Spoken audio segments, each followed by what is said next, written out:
महाराष्ट्राची कुलस्वामिनी आहे तुळजाभवानी, सह्याद्रीचा दांता राजा छत्रपती शिवराय, हिंदू हृदय सम्राट शिवसेना प्रमुख श्रीमान बाळासाहेब ठाकरे यांना मानवंदना। व्यासपीठावरील सर्व उपस्थित मान्यवर नेते, सर्व महाराष्ट्राच्या कानाकोपऱ्यातून उपस्थित असलेले सर्व शिवसैनिक, माता भगिनी आणि बांधवांनो, खरं तर राऊत साहेबांनी, सावंत साहेबांनी आणि सुषमाताईंनी एवढ्या उंचीवर सगळे विषय नेल्यानंतर मला इथं बोलायला सांगण्यात आलेलं आहे।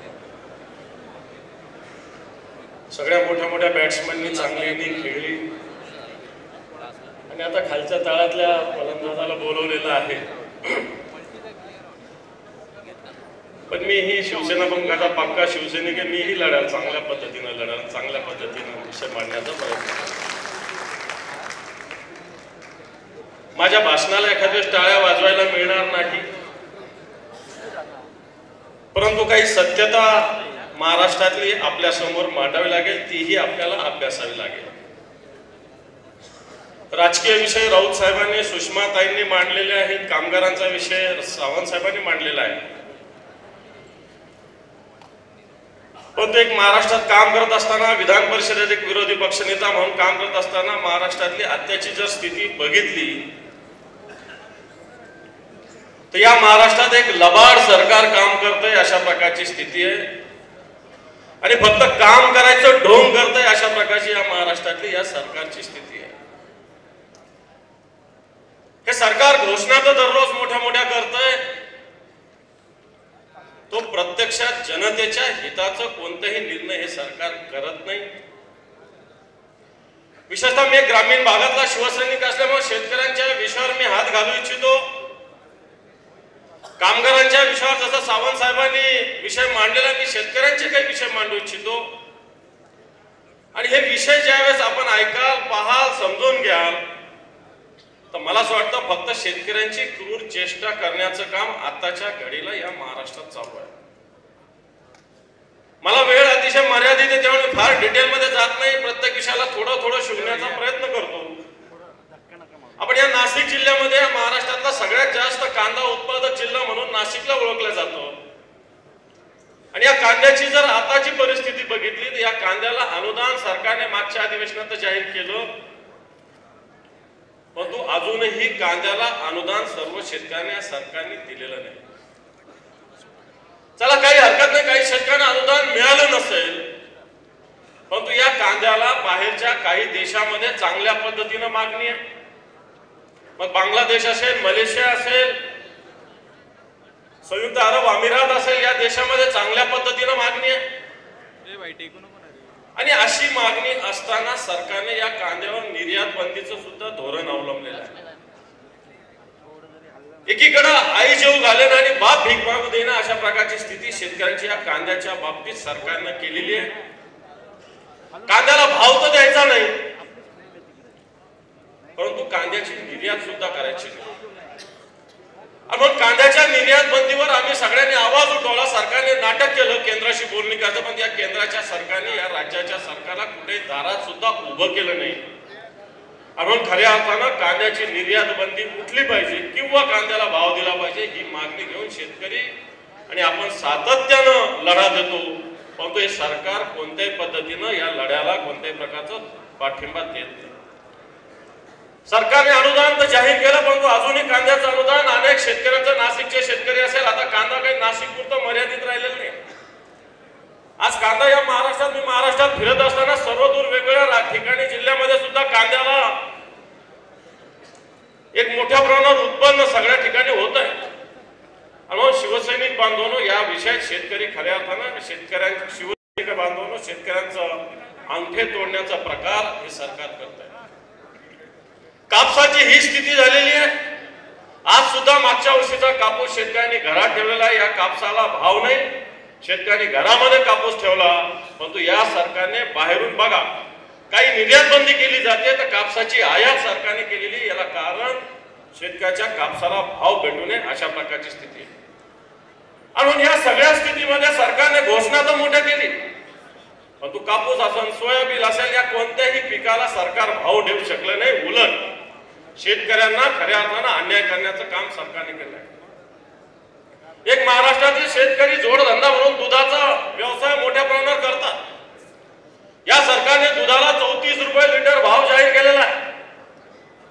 पण तू ग्रामीण भागात जर आपण गेलो, अनेक सहकारी दूध संघ असेल, खाजगी दूध संघ असतील, 22 रुपये, 23 रुपये, 24 रुपये, जास्तीत जास्त 25 रुपयाच्या वर शेतकऱ्याच्या दुधाला भाव देत नाही. म्हणजे एकीकडे सरकारने 34 रुपये दिलेला भाव, परंतु हे संघ शेतकऱ्याचं दूध 24 रुपये 25 रुपयाच्या वर खरेदी करत नाही. उलट हे दूध शहरी भागामध्ये 50 रुपये 60 रुपये लिटर विकलं जातं. आणि म्हणून हे सुद्धा एक शेतकऱ्याच्या विरोधातलं धोरण या सरकारचं आहे. एकीकडे सरकारने वेगवेगळ्या पद्धतीने घोषणा केलेली आहे की बँकेच्या मार्फत शेतकऱ्यांना कर्ज देऊन मुख्यमंत्री उपमुख्यमंत्र्यांनी कर्ज देण्याची घोषणा केली. सिबिल तपासलं जाणार नाही अशी घोषणा केली. परंतु मला असं वाटतं आपण ग्रामीण भागातले सगळे शिवसैनिक आहोत, कोणत्याही शेतकऱ्याला सिबिल तपासल्याशिवाय कर्ज मिळालेलं नाही. खरंय का खोटं आहे? खरंय का नाही? मुख्यमंत्री आणि उपमुख्यमंत्र्यांनी सांगितलं होतं जो बँक मॅनेजर सिबिल तपासेल त्याच्यावर गुन्हा दाखल करेल. परंतु या महाराष्ट्रात एकाही बँकेच्या मॅनेजरवर गुन्हा दाखल झाला नाही. सांगण्याचा मुद्दा हा की अशा पद्धतीने एक शेतकऱ्यांना एक अडवणूक करण्याचं काम हे सरकार करतं. शिवसैनिक बांधवांनो, एक महत्वाचा विषय आहे. या सरकारने पंतप्रधान कृषी सन्मान योजना सुरू केली. केंद्राच्या आणि राज्याच्या सरकारने सुद्धा सुरू केली एक नमो योजना. या महाराष्ट्रामध्ये 1,52,000 शेतकरी खातेदार आहेत. 1,52,000 शेतकरी खातेदार आहेत. 1,52,00,000 खातेदार असताना या महाराष्ट्रामध्ये पहिला हप्ता या योजनेचा आला होता 1,12,00,000 शेतकऱ्यांना. 1,52,00,000. चला ठीक आहे, आपण कोणी इन्कम टॅक्स होल्डर, आमदार, खासदार याच्यातून वगळले काही हरकत नाही. हे झाले 1,12,00,000. आता मला सांगा की शेतकऱ्याच्या खात्यामध्ये वाढ होत असते का कमी होत असते? तर मला वाटतं बऱ्याच ठिकाणी शेतकऱ्यांच्या खात्यामध्ये वाढ होत असते. वाटण्या होतात वेगवेगळ्या पद्धतीनं. 5 एकरचे 2-2 एकर होतात, 3-3 एकर होतात, 2.5-2.5 एकर होतात. परंतु आता 15वा हप्ता आलेला आहे. हा आलेला आहे फक्त 51 लक्ष शेतकऱ्यांना. म्हणजे सरकार लबाड कसं आहे, हे सरकार खोटारडं कसं आहे, हे मी आपल्या मार्फत सर्वसामान्य जनतेपर्यंत नेऊ इच्छितो की खऱ्या अर्थानं 1,12,00,000 शेतकऱ्यांना पहिला हप्ता आलेला असताना आताचा हप्ता आलेला आहे फक्त 51 लक्ष शेतकऱ्यांना. बांधवांनो, सरकार ज्यावेळेस आलं त्यावेळेस त्यांनी आत्महत्या मुक्त महाराष्ट्र करू अशा प्रकारची घोषणा केली. परवा सुभाष देसाई साहेबांचा मला फोन आला. या महाराष्ट्रातील शेतकऱ्यांच्या आत्महत्याविषयी त्यांनी चर्चा केली. आपल्या पक्षप्रमुखांनी याविषयी चिंता व्यक्त केली. आपण कशा पद्धतीने मदत देऊ शकतो अशा प्रकारची चिंता व्यक्त केली. या महाराष्ट्रात 1 जानेवारी 2023 ते 31 डिसेंबर 2023 किती आत्महत्या झाल्या कोणी विचार करू शकतं? कोणी विचार करू शकतं किती आत्महत्या झाल्या? मी आकडा सांगतो, आपल्याला आश्चर्य वाटेल. या महाराष्ट्रात 2,921 शेतकऱ्यांनी मागच्या 1 वर्षात आत्महत्या केल्या. 2,921. आपण म्हणतो फक्त मराठवाड्याने विदर्भात आत्महत्या होत्या. विदर्भाच्या नागपूर विभागात 299 आत्महत्या झाल्या. अमरावती विभागामध्ये 1240 आत्महत्या झाल्या. मराठवाड्यामध्ये 1057 आत्महत्या झाल्या. पुण्यामध्ये 31 झाल्या आणि नाशिक मध्ये सुद्धा 254 शेतकऱ्यांनी आत्महत्या केली. या आत्महत्याचा आकडा वर्षभरातला आहे 2,921. आणि म्हणून तुम्हाला सांगण्याचा मुद्दा हा की अशा पद्धतीनं या महाराष्ट्रात आत्महत्या सुद्धा वाढलेल्या आहे. पीक विमा एक विषय महत्वाचा आहे. हा पीक विमा जर एखाद्या वेळेस बघितलं तर खऱ्या अर्थानं पीक विमा कंपन्याची खळगी भरण्यासाठी हा पीक विमा दिला जातो का काय अशा प्रकारची स्थिती आहे. मी फार मागच्या काळात जात नाही, परंतु मागच्या वर्षभराचा जर आकडा आपण बघितला तर या महाराष्ट्रामध्ये जवळपास 8,000 कोटी रुपये शेतकऱ्यांचा पीक विमा आहे. आणि शेतकऱ्यांच्या पाड्यात पडलेले फक्त 3,500 कोटी रुपये. 8,000 कोटी पैकी 3,500 कोटी रुपये. म्हणजे 4,500 कोटी रुपये रक्कम ही शेतकऱ्याच्या ऐवजी पीक विमा कंपन्यांच्या पाड्यामध्ये पडलेली आहे. आपण जेव्हा गावगाव जातो, वेगवेगळ्या पद्धतीनं जातो, त्यावेळेस जेव्हा विचार करतो, तेव्हा या पीक विम्याचा जर विचार केला तर पीक विमा 1 रुपयात पीक विमा ही फसवी योजना आहे. 1 रुपयात पीक विमा दिलेली ही योजना फसवी आहे. आज जे अग्रिम 25% द्यायचं हे सुद्धा शेतकऱ्याच्या पाड्यात पडू शकलेलं नाही. आणि मागच्या वर्षीचे सुद्धा जवळपास 4,500 कोटी रुपये पीक विमा कंपन्यांच्या खात्यामध्ये पोहोचलेले सभा माननीय सगळ्या सर्व शिवसैनिकांना मी सांगू इच्छितो.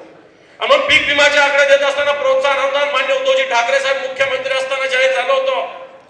हे प्रोत्साहन अनुदान ज्यावेळेस जाहीर झालं त्यावेळेस 50,000 रुपये ज्या शेतकऱ्यांची कर्जमुक्ती केली त्यांना द्यायचं आपण कबूल केलं होतं. परंतु आज या शेतकऱ्यांनी हे प्रोत्साहन अनुदान सुद्धा शेतकऱ्यापर्यंत पोहोचलेलं नाही. आणि म्हणून बांधवांनो, मी हे सांगू इच्छितो की ज्या वेळेस शेतकऱ्यांची कर्जमाफी झाली, फडणवीस सरकारच्या काळात सुद्धा झाली आणि उद्धवजींच्या सरकारच्या काळात सुद्धा झाली. फडणवीस सरकारच्या काळात जी कर्जमाफी झाली होती तिची संख्या होती 50,60,000 शेतकऱ्याची कर्जमुक्तीची संख्या होती. प्रत्यक्षात प्रदान झालं फक्त 44 लाख, म्हणजे 6,56,000 शेतकऱ्यांची कर्जमुक्ती अजून झाली नाही. उद्धवजी मुख्यमंत्री असताना 32,40,000 शेतकऱ्याची कर्जमाफी झाली. त्यातल्या 31,97,000 शेतकऱ्यांच्या डायरेक्ट खात्यामध्ये उद्धवजी मुख्यमंत्री असताना पैसे पडले. फक्त 25,000 शेतकरी काही भागातले बाकी आहे. सांगण्याचा मुद्दा हा की अशा पद्धतीने शेतकऱ्याची फसवणूक होते. शासन आपल्या दारी कार्यक्रम सरकार करतं. शासन आपली दारी कार्यक्रम करत असताना फक्त मला असं वाटतं मोठ्या मोठ्या घोषणा करतं. आणि या शासन आपल्या दारीला मी मान्य उद्धवजी ठाकरे साहेबांच्या नेतृत्वाखाली आदेशानं या महाराष्ट्रामध्ये जनाधिकार कार्यक्रम सुरू केला. बुलढाण्याला झाला, संभाजीनगरला झाला, मुंबईला झाला. येणाऱ्या काळामध्ये तो धुळेला आहे, श्रीरामपूरला आहे, पालघरला आहे, कोल्हापूरला आहे, सिंधुदुर्गला आहे आणि विदर्भामध्ये सुद्धा आहे. या जनाधिकारमध्ये ज्या तक्रारी येतात, ज्या सोडवल्या जातात, त्यामुळे शासन आपल्या दारी ही नुसतीच बात मारली जाते. खऱ्या अर्थाने या शेतकऱ्याला साथ देण्याची भूमिका शिवसेनेला घ्यायची आहे. आणि या अधिवेशनातून ज्यावेळेस आपण हा संकल्प करू, या शेतकऱ्याला साथ देऊ, त्यावेळेस मला असं वाटतं येणारा काळ लोकसभा असो, विधानसभा असो, हा फक्त शिवसेनेचा आहे, शिवसेनेचा आहे, शिवसेनेचा. एवढं सांगतो आणि थांबतो. धन्यवाद. जय हिंद, जय महाराष्ट्र.